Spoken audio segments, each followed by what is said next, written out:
ভারতীয় সেনাবাহিনীর মঙ্গল কামনায় হনুমান মন্দিরে বজরংবলীর পুজো মাথাভাঙ্গায় বৃহস্পতিবার বেলা 12টা নাগাদ বিজেপি বিধায়কের উপস্থিতিতে ওই পুজো অনুষ্ঠিত হয়। প্রসঙ্গত উল্লেখ্য যে পাকিস্তানি জঙ্গিরা কাশ্মীরের পহেলগাঁওয়ে ঢুকে পর্যটকদের উপর গুলি চালিয়ে নির্মম হত্যা চালায়। আর এই ঘটনার প্রতিবাদে পাকিস্তানের 100 কিলোমিটার ভেতরে ঢুকে 9টি পাকিস্তানি জঙ্গি ডেরা ধ্বংস করে ভারতীয় বায়ুসেনা। ভারতীয় সেনাবাহিনীর এই সাফল্যে খুশি ভারতবাসীরাও।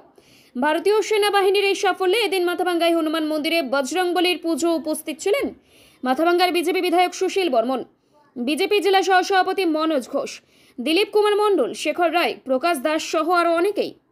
থেকে জানেন পহেলগাম ঘটনা, এই ঘটনাকে উপলক্ষ করে আমাদের ভারতীয়রা আমরা শপথ গ্রহণ করেছি এই পাকিস্তানের যে বদমাইশি, পাকিস্তানের যে জঙ্গি, এদেরকে সমূলে উৎপাটন করতে হবে।